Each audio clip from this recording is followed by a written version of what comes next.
Hello, I'm Donna Gerald, the author of The Radical New Me.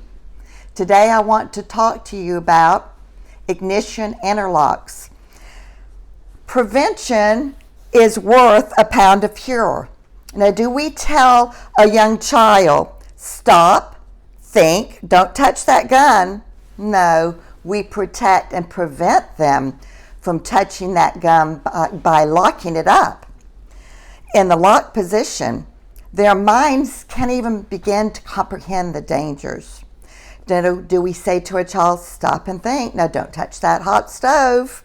No, we once again protect and prevent them from turning on that stove dial.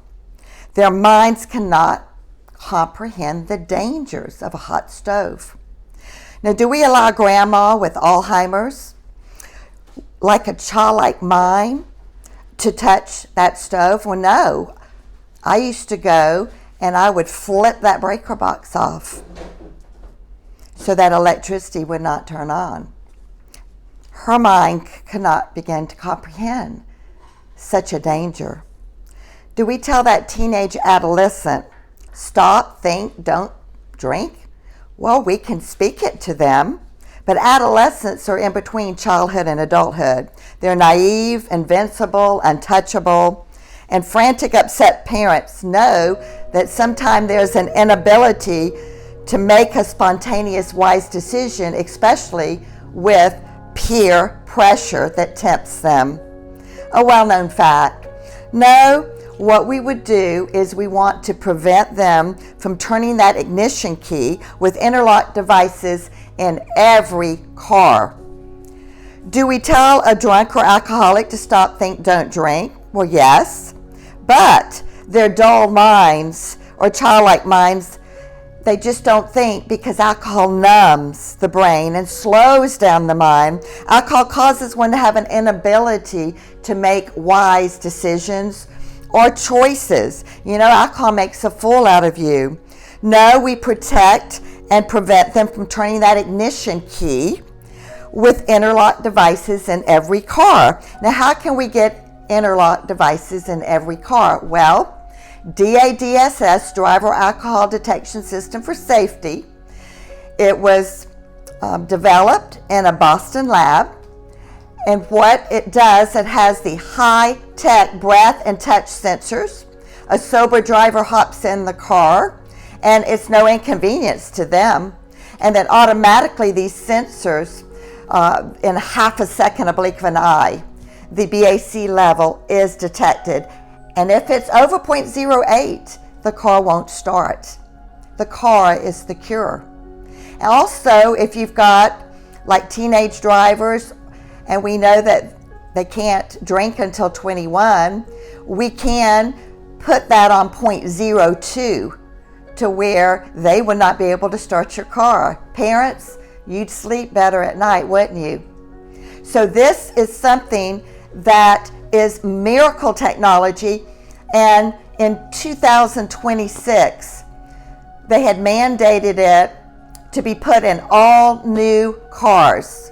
And it only costs the same amount, $300 or $400, as safety features of all your new cars, the basic safety features. So this is what we're looking forward to, that this will help drunk driving to come to an end.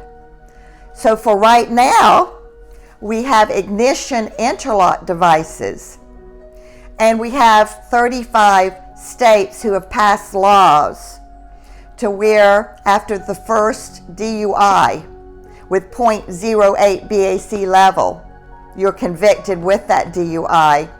Then it's called the All Offender Bill, where all offenders that are DUI have to get interlocks immediately put in their car when they're convicted. Now, South Carolina right now is 0.15 and above with convicted first DUIs. They are put in their cars. So that's something with our new DUI reform bill that we really need to take a look at with 0.08, all DUI offenders' first convictions getting the interlocks, because it's been proven that it lowers deaths. It's been proven that it is effective in lowering the deaths. And we know in a Forbes study that we're number 3 in the nation with DUI deaths. South Carolina is one of the worst states, among the worst states for drunk driving.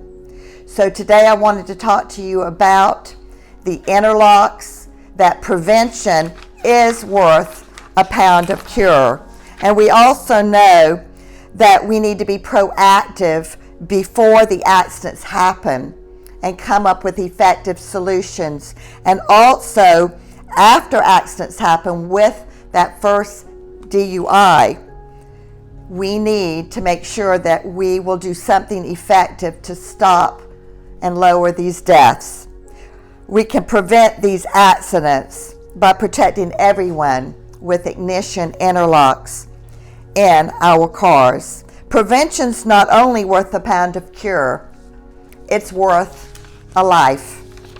So I wanted to speak to you today about this, to pray about South Carolina and this new DUI reform bill, that they can drastically reduce these DUI deaths, and also that it will be effective, the laws that they decide to write and draft.